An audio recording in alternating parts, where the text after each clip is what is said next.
Assalamualaikum warahmatullahi wabarakatuh. Bismillahirrahmanirrahim. Bismillah walhamdulillah. Wassalatu wassalamu ala rasulillah Sayyidina wa maulana Muhammad ibn Abdillah wa ala alihi wa sahbihi wa mawalah. Wa la hawla wa la quwwata illa billah, amma ba'd. Hadratal muhtaramin yang saya muliakan, yang saya hormati, banyak sekali pada siang hari ini hadir bersama kita para habaib dan para alim ulama dan para asatid dan para tokoh masyarakat, dan kepada Bapak Kepala Desa juga, dan ada daripada pihak kepolisian atau TNI atau yang lainnya dari pihak Banser juga. Alhamdulillah. Dan alhamdulillah para hadirin dan hadirat sekalian yang dirahmati oleh Allah Subhanahu wa taala. Syukur alhamdulillah pada siang hari ini kita semua diberi kesempatan oleh Allah. Syukur alhamdulillah kita semua pada siang hari ini masih diberi panjang umur oleh Allah. Syukur alhamdulillah kita pada siang hari ini masih diberikan kesehatan oleh Allah, sehingga kita semuanya pada siang hari ini dikumpulkan oleh Allah, ditakdirkan duduk berkumpul bersama di majlis, di tempat yang insya Allah penuh barokah. Kita duduk di tempat yang insya Allah penuh rahmat dan penuh maghfirah dari Allah Subhanahu wa ta'ala. Amin. Dan mudah-mudahan insya Allah kita semua, Anda semua, para hadirin dan para hadirat, tidak bubar dari majlis ini kecuali yang punya dosa Allah ampuni semua dosanya. Mudah-mudahan kita semua yang duduk di majlis ini tidak bubar dari majlis. Yang sakit Allah berikan kesehatan dan kesembuhan. Amin. Mudah-mudahan kita semua yang duduk di majlis ini tidak bubar dari majlis kecuali yang punya hajat Allah kabulkan hajatnya. Amin. Mudah-mudahan insyaallah kita semuanya diberikan panjang umur oleh Allah, sehat walafiat zahir maupun batin. Amin. Amin ya rabbal alamin. Para hadirin sekalian yang dirahmati Allah Subhanahu wa taala, perlu kita ketahui juga kita sekarang berkumpul pada siang hari ini untuk memperingati apa? Kita duduk pada siang hari ini untuk memperingati Isra wal Mi'raj Nabi Muhammad sallallahu alaihi wasallam. Perlu kita ketahui Pak, Bu, mungkin Anda sudah tahu semuanya apa itu Isra wal Mi'raj. Isra wal Mi'raj adalah perjalanan Nabi Muhammad SAW yang dimulai daripada Masjidil Haram Mekah menuju Masjidil Aqsa. Itu namanya Isra. Isra itu perjalanan Nabi Muhammad dari Masjidil Haram Mekah menuju Masjidil Aqsa. Itu namanya Isra. Mi'raj adalah perjalanan Nabi Muhammad mulai dari Masjidil Aqsa sampai menuju ke langit yang ketujuh, bertemu Allah Subhanahu wa taala ada di Sidratul Muntaha. Itu namanya Mi'raj. Kalau kita bahas masalah Isra wal Mi'raj panjang, Pak. Kalau kita akan cerita masalah Isra wal Mi'raj sangat panjang lebar sekali yang akan kita bahas pada kesempatan hari ini. Tapi pada kesempatan yang mulia ini kita akan membahas di tengah perjalanan Nabi Muhammad Isra wal Mi'raj itu banyak sekali Allah memperlihatkan tanda-tanda kebesaran Allah kepada Nabi Muhammad. Karena termasuk tujuan Allah memperjalankan Nabi Muhammad Isra wal Mi'raj ini linuriyahu min ayatina. Allah memperjalankan Nabi Muhammad Isra wal Mi'raj tujuannya salah satunya adalah linuriyahu min ayatina, supaya aku Allah bisa menunjukkan, memperlihatkan kepada Nabi Muhammad daripada sebagian tanda-tanda kebesaran Allah. Jadi banyak sekali ketika Rasulullah perjalanan Isra wal Mi'raj, Rasulullah banyak melihat keanehan-keanehan. Banyak sekali Nabi Muhammad melihat kejadian-kejadian yang Rasulullah saksikan langsung waktu itu. Di antaranya Pak, Nabi Muhammad ketika berjalan Isra wal Mi'raj kelihatan ada beberapa orang. Beberapa orang ini mereka itu kepalanya dipukul pakai batu Pak. Kepalanya dipukul pakai batu sampai hancur, sampai keluar darah, itu darahnya orang. Sampai hancur itu kepala, kembali lagi utuh, dipukul dengan batu lagi, sampai hancur lagi, sampai kembali utuh lagi, begitu seterusnya sampai hari kiamat.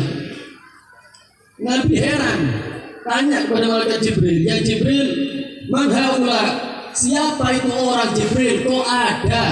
Kok bisa? Kepalanya sendiri dipukul dengan batu sampai keluar darah, sampai hancur itu kepalanya. Habis itu dikembalikan lagi, utuh lagi, dipukul lagi sampai seterusnya. Apa kata malaikat Jibril? Haula alladzina tatasaqalu ru'usuhum 'anis shalah.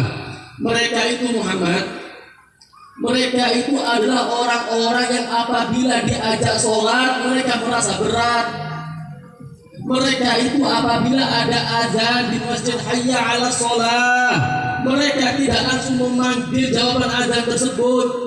Woi, kalau disuruh ayat sholat berat, kalau dipanggil azan buat sholat berat Pak. Itulah calon-calon kepala yang akan diremukkan nanti dari kiamat. Dan itu hati-hati, jangan sampai kita itu termasuk orang yang berat ketika mengerjakan sholat. Karena bahaya kalau Anda ada azan, Anda waktunya sholat, tapi Anda memperlambatkan, menunda-nunda waktu sholat, naudzubillah, itu diibaratkan sama Nabi nanti dari kiamat kepala dipukul Pak. Anda sekarang kalau dipukul dengan tangan sendiri atau dibenturkan dengan tembok mungkin sakit. Bisa Anda bayangkan kalau dibenturkan dengan batu yang keras sampai berdarah-darah, sampai hancur itu kepalanya, dan nanti di hari kiamat tidak ada lagi yang namanya kematian. Karena kematian sudah dihapus oleh Allah, orang itu yang disiksa selama-lamanya akan disiksa. Dan orang itu apabila dalam keadaan nikmat, selama-lamanya dalam keadaan nikmat. Karena itu mumpung masih ada umur, wahai hadirin, wahai hadirat, Pak, Bu, tolong jaga suaminya sholatnya Pak. Bu, Pak, tolong istri-istrinya dijaga sholatnya. Jangan sampai mereka ini semuanya ada orang-orang keluarga yang meninggalkan sholat. Anak-anak Anda perhatikan sholatnya. Jangan sampai anak Anda ini termasuk orang-orang anak-anak meninggalkan sholat. Dan itu bahaya. Orang zaman sekarang kalau dipanggil hayya 'ala sholat jarang masuk ke masjid. Yang masuk ke masjid mungkin orang tua-tua, itu pun cuma 5 Pak. Cuma 5 biji. Habis itu lainnya wallahu a'lam, tidak tahu kemana sudah. Tapi kalau hayya 'ala nonton TV, hayya 'ala nonton konser, hayya 'ala ke kafe, banyak yang menghadirinya, banyak yang menyebutnya. Kenapa? Mereka tidak tertarik kepada sholat. Mereka lebih tertarik kepada sesuatu yang melupakan dirinya kepada Allah. Mereka lebih tertarik kepada sesuatu yang membuat dirinya jauh dari Allah Subhanahu wa Ta'ala. Pak, Bu, jadikan sholat ini adalah ukuran paling penting Pak. Karena Nabi bersabda, as-sholatu imaduddin. Sholat adalah tiangnya agama. Faman agamaha faqad agamaddin. Siapa orang yang menjaga sholat, itulah orang yang menegakkan agama. Pak, kalau sampeyan kepingin menjadi orang penegak agama, tidak usah lari jauh-jauh perang. Cukup Anda fully, cukup Anda penuhi itu masjid, Anda bahkan menjadi pejuang Islam sejati. Sebaliknya, wa man tarakaha faqad hadamaddin. Tapi orang yang meninggalkan sholat, itulah orang-orang yang merubuhkan agama Islam Pak. Yang merubuhkan agama Islam itu bukan orang-orang kafir Yahudi dan Nasrani, tapi yang merubuhkan agama Islam ternyata kita orang Islam sendiri Pak. Yang merubuhkan agama Islam adalah kita sendiri. Kenapa? Ketika sholat kita tidak mengerjakan itu semuanya. Dan dalam Al-Quran Allah Subhanahu wa Ta'ala berfirman, fawailun lilladzina hum an sholatihim sahun. Celaka, masuk neraka, hati-hati.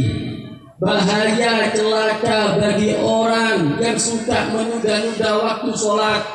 Allah mengancam bukan orang yang meninggalkan sholat, Pak, tapi Allah mengancam bagi orang-orang yang menunda-nunda waktu sholat. Ketika masuk sholat zuhur, nanti dulu aja. Masuk jam 1, bentar lagi aja deh. Masuk jam 2, sebentar lagi. Sampai akhirnya masuk waktu asar. Orang yang seperti inilah yang diancam sama Allah, fawailun, masuk neraka wail. Meskipun orang itu sholat, akan tetapi orang itu menunda-nunda waktu sholat sampai akhirnya keluar waktu sholat. Tahukah Anda apa itu neraka wail? Neraka wail itu Pak sangat mengerikan ya ikhwan. Neraka wail itu wadin finari jahannam, la suyirat bil jibal hadamat. Di neraka jahannam itu ada satu lembah, ada satu jurang. Di antara neraka jahanam ada satu lembah, ada satu jurang. Seandainya di atas jurang tersebut gunung itu lewat, cuma lewat aja, gunung ini tidak masuk ke dalam lembah, enggak. Seandainya gunung itu lewat di atas neraka wail, gunung yang kokoh itu akan hancur, Pak. Bagaimana dengan kita? Jasad kita yang lemah, dari tulang daging, dari sebagian yang sangat lemah ini, kalau gunung saja bisa hancur lebur, bagaimana dengan jasad kita? Karena itu ya ikhwani, hati-hati, jangan sampai ternyata kita termasuk orang-orang yang menunda-nunda waktu sholat. Apalagi kita berani meninggalkan sholat lima waktu. Hati-hati, jaga anak istri kita, peliharakan sholat. Nak, sholatmu nak bagus nak. Istrinya diwasiati, jadi jangan sampai tinggalkan sholat. Itulah harapan para nabi-nabi. Harapan Nabi Ibrahim, Rabbi ja'alni muqima sholati wa min dzurriyyati. Ya Allah, jadikanlah aku dan keluargaku termasuk orang-orang yang mendirikan sholat. Insyaallah mudah-mudahan Barokah Isra wal Mi'raj kita termasuk orang yang menjaga sholat. Insyaallah Barokah Isra wal Mi'raj ini bubar dari majelis ini, jangan sampai kita sia-sia. Kita jaga lagi sholat lima waktu kita. Kita jaga lagi sholat, jangan cuma sholat sendirian, Pak. Sholat ada di masjid berjamaah, shaf pertama, nututi takbiratul ihram, dan itulah bisa Anda mendapatkan fadilah, bisa Anda mendapatkan kemuliaan barokah daripada Isra wal Mi'raj. Yang kedua, ada Nabi melihat suatu keanehan lagi, Pak. Nabi melihat ketika itu di perjalanan ada satu orang menanam biji-biji, menanam buah-buahan. Tapi anehnya, ketika Nabi menanam biji-bijian buah-buahan tersebut langsung tumbuh besar, langsung panen. Biasanya kalau orang itu menanam itu masih nunggu berbulan-bulan baru panen. Tapi Nabi waktu itu menyaksikan ada satu orang menanam buah-buahan, menanam biji-bijian, langsung tumbuh, langsung panen. Sehingga heran Nabi Muhammad tanya kepada malaikat Jibril, ya Jibril, siapa itu orang? Kok beruntung betul? Baru nanam, cuma baru sebentar sudah langsung besar, habis itu langsung panen. Siapa itu orang, wahai Jibril? Nah, malaikat Jibril menjawab, humul qaum alladzi yunfikuna amwalahum fi sabilillah. Mereka lah adalah orang-orang yang mengeluarkan hartanya untuk berjihad di jalan Allah Subhanahu wa taala. Anda mengeluarkan harta di jalan Allah, Pak, itu tidak nunggu ada perang. Anda mengeluarkan harta di jalan Allah itu tidak nunggu kalau ada pedang, kalau ada perang. Ketika Anda kepingin panen ada di akhirat, kepingin Anda panen pahala ada di akhirat, keluarkan harta Anda bukan nunggu perang, tapi bantu itu masjid, bantu itu madrasah, bantu itu pondok pesantren, bantu itu majelis taklim. Kalau Anda membantu itu semuanya, mengeluarkan harta di jalan Allah, berapa bisa Anda bayangkan Anda nanti panen pahala ada di hari kiamat? Anda mengeluarkan harta itu bukan harus kalau ada mereka yang teriak takbir untuk perang, tidak, Pak. Kalau Anda kepingin mengeluarkan harta di jalan Allah itu loh, berapa banyak orang yang tidak sholat, Anda biayai bagaimana caranya orang itu sholat. Berapa banyak anak-anak terlantar di jalan-jalanan. Biayai mereka supaya mereka belajar ilmu agama. Itu namanya ada infak fisabilillah. Bisa Anda bayangkan, kalau Anda mengeluarkan harta Anda untuk membiayai anak itu sekolah agama, belajar ilmu agama. Ketika anak ini menjadi seorang ustadz, dia mengajarkan ilmu agamanya, setiap yang dia ajarkan Anda juga mendapatkan pahala, Pak. Kalau anak itu punya murid 10, setiap murid Anda juga dapat pahala. Muridnya punya murid lagi, dan ila yaumil qiyamah Anda terus panen pahala, Pak. Bisa Anda bayangkan juga kalau ada anak mau hafalan Al-Quran, Anda biayai di pondok tahfidz. Dia itu hafal Al-Quran, setiap huruf daripada Al-Quran Anda pasti mendapatkan pahala. Bisa Anda bayangkan kalau anak itu punya murid, muridnya punya murid lagi, sampai hari kiamat Anda akan panen pahala, Pak.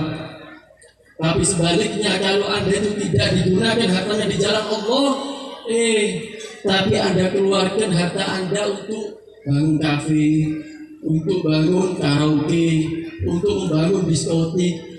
Di hari kiamat Anda bukannya panen pahala tapi panen dosa, Pak. Anda bantu karaoke, Anda bantu kafe, Anda bantu di situ tempat-tempat ada maksiat. Sebagaimana orang masuk di dalamnya berbuat dosa, Anda yang ngasih uang juga kena cipratan dosa. Iya, kalau yang masuk orang 10, kalau yang masuk orang 100, orang 1000, berapa panen dosa Anda ya Tuhan? Karena itu hati-hati, mumpung kita masih ada titipan dari Allah, titipan harta dari Allah, kita keluarkan harta kita di jalan Allah Subhanahu wa Ta'ala, sehingga kita semuanya nanti di hari kiamat bisa panen pahala. Mudah-mudahan insya Allah kita semua yang ada di sini Allah buka hati kita insya Allah. Mudah-mudahan keluar dari majelis Allah rubah hati kita yang asalnya malas sholat, Allah rubah menjadi giat sholat. Mudah-mudahan insya Allah kita rubah dari majelis ini yang asalnya sholatnya sendirian, Allah kasih hati kita, Allah rubah hati kita supaya sholatnya berjamaah. Dan mudah-mudahan insya Allah barokah majelis ini, barokah Isra wal Mi'raj, Allah dengarkan kita, Allah cintakan kepada kita untuk kita mau senang mengeluarkan harta kita untuk infak fisabilillah. Amin amin ya rabbal alamin. Kurang lebihnya mohon maaf kalau ada salah. Keadaan masih kurang sehat sebetulnya. Insya Allah mudah-mudahan yang sedikit ini memberi manfaat kepada kita semuanya. Saya pesan Anda ubah dari majelis jangan sampai sama dengan yang kemarin. Anda dulu di majelis ini, ubah dari majelis ini, minta tolong rubah. Jadikan ada perbedaan. Anda sudah duduk dari majelis sama sebelum duduk dari majelis. Kasihlah perubahan. Yang asalnya mungkin Anda tidak suka berjamaah, ubah dari majelis barokah Isra wal Mi'raj, sukalah sholat berjamaah. Mudah-mudahan insya Allah kita semua dipanjang umur oleh Allah.